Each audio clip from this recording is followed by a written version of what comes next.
Hi everyone, welcome to ఆశ్రిత collections and vlogs. అయ్యి బాబోయ్ మొదలెట్టేసిందిరా అని అనుకోనంటే ఒక స్మాల్ రిక్వెస్ట్ అండి. మీలో ఎవరైనా నా వీడియో ఫస్ట్ టైం చూస్తున్నట్లయితే ప్లీజ్ అండి సబ్స్క్రైబ్ చేసుకోండి. ఈ వీడియో నచ్చితే కనుక లైక్ చేయండి, షేర్ చేయండి.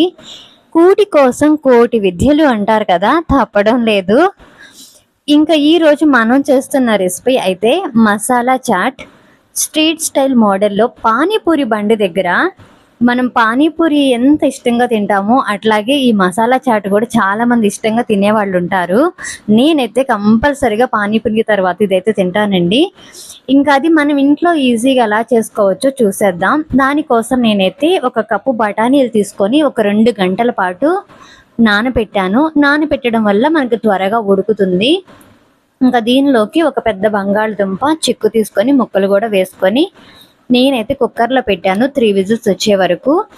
మీకు టమాటా ఇష్టమైతే టమాటా ఫ్లేవర్ కూడా ఉండాలి అనుకుంటే దీంట్లోనే ఒక 2 టమాటాస్ అయితే యాడ్ చేసుకోండి, టేస్ట్ కూడా బాగుంటుంది. ఇంకా ఉడికిపోయిన తర్వాత బంగాళదుంప ముక్కలు పక్కన పెట్టుకొని మనం ఉడికించుకున్న ఈ బఠానీలు చల్లారిన తర్వాత కొంచెం కోర్సుగా మిక్సీ అయితే పట్టుకోండి. బాగా మెత్తగా పట్టొద్దు, మరి పేస్ట్ లాగా అయిపోతుంది. తినేటప్పుడు కొంచెం ముక్కలు తగులుతుంటేనే మనకి టేస్ట్ అయితే బాగుంటుంది. ఇక దీనికోసం మనకి అడుగు కొంచెం మందంగా ఉండేది ప్యాన్ ఒకటి తీసుకొని దానిలో కాస్త ఆయిల్ పోసుకోండి. దీనిలోకి కొంచెం అల్లం వెల్లుల్లి పేస్టు, అలాగే రుచికి సరిపడినంత ఉప్పు, కారం, చాట్ మసాలా, కొంచెం ధనియాల పౌడర్ కూడా ఉంటే యాడ్ చేసుకోండి. అలాగే జీలకర్ర ఫ్లేవర్ నచ్చిన వాళ్ళు ఉంటే కనుక కొంచెం జీలకర్ర కూడా వేసుకోండి, డైజెషన్ కూడా బాగుంటుంది.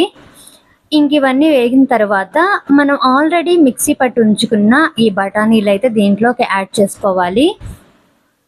అలాగే దీంట్లోకి మనం ఆల్రెడీ ఉడికించి పక్కన పెట్టుకున్న బంగాళదుంపలు కూడా వేసి కలుపుకోండి. దీనికి ఎక్కువ వాటర్ అయితే పట్టదు, ఎందుకంటే మనం ఆల్రెడీ ఉడికించేసాం కాబట్టి ఏదో కొంచెం లైట్గా వాటర్ పోసి అదంతా కలిసే వరకు కలిపి కాసేపు అయితే ఉడకనివ్వండి. ఫైనల్గా కొంచెం కొత్తిమీర వేసి కలిపేయడమే. ఇంకా దీనిలోకి మనకి కావాల్సిన ఐటమ్స్ ఏంటి అంటే కార్న్ఫ్లేక్స్ అండి, మొక్కజొన్నవి. ఇప్పుడు ప్రతి స్టోర్లో కూడా ఇవి దొరుకుతున్నాయి. ఇవి మనం ఫ్రై చేసి పక్కన పెట్టుకోండి.